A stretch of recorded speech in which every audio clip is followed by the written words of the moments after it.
Hello and welcome.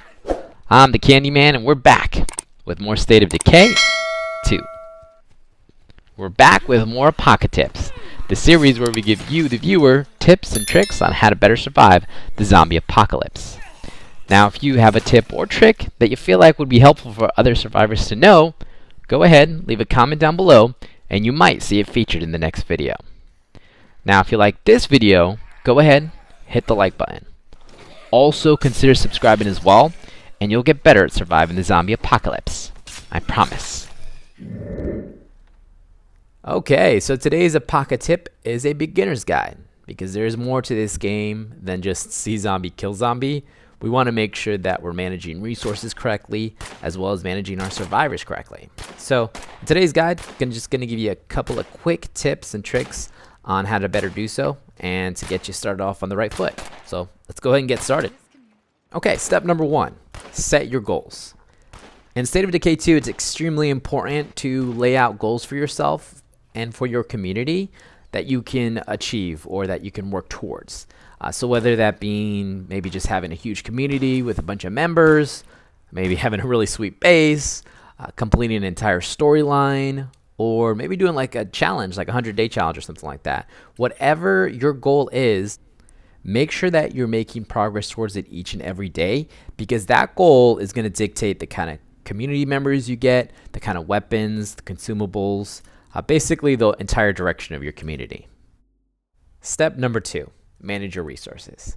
Now, in a perfect world, you'd have all the resources that you need all the time. But unfortunately, that perfect world doesn't exist in State of Decay 2. At least not usually. So what you're going to have to do is every day you're just going to have to keep an eye on what resources your community needs and then prioritize appropriately. So if let's say you brought in a couple of new people yesterday, you're going to need to go get some food. So whether that's building outposts, building farms, you just want to make sure that you're always keeping an eye on your resources tab, so that way you're not in the red anywhere. Step number 3, check your loadout. Now, knowing what your character has and is capable of is extremely important.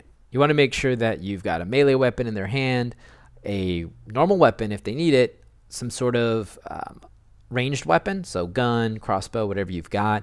You also want to make sure they've got an appropriate backpack, as well as I like to always have some meds in case you get into a sticky situation, and snacks to help you get out of that sticky situation. So making sure that you're on top of your character's loadout to help maximize their value is extremely important. Step 4, prioritize cars. Now, I can't state enough how important cars are to your survival in State of Decay 2. They help you do anything from traverse the map quickly and easily to being able to use their storage to help you scavenge an entire neighborhood, to also helping you take out a random horde or group of zombies. Keeping your cars gassed up as well as repaired as possible is extremely important, because these tools can really help you speed up the progress of your community by helping you out in so many different ways. Step 5. Stealth is key. Now, you don't have to go out and attack every zombie that you see every single time.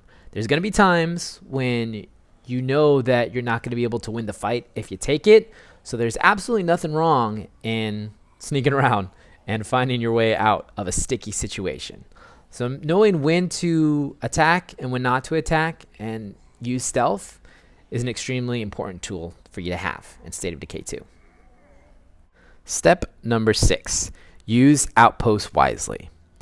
Now, this kind of goes hand in hand with our manage your resources step, but strategically picking outposts based on your community's needs is extremely important. Also, placing outposts in certain areas where you can easily loot and get back to can be the difference between hauling a bunch of resources halfway across the map and being able to save time. So, extremely important to place your outposts correctly. Step number 7, manage your community. Now, being able to keep track of the strengths and weaknesses of each and every one of your community members is really an integral part of your success as a community. Knowing who to send into what situation, knowing what weapons this person needs or that person needs, and also sometimes making a tough choice and kicking out somebody who has bad traits or skills from the community. And finally, be a good neighbor. Now, maximizing and utilizing the relationships with nearby Enclave is going to be another step that's extremely important in helping your community become successful. Whether it's trading with the other communities, whether it's enlisting some of them as help when you go out on missions, whether it's even recruiting them as well when they are allies.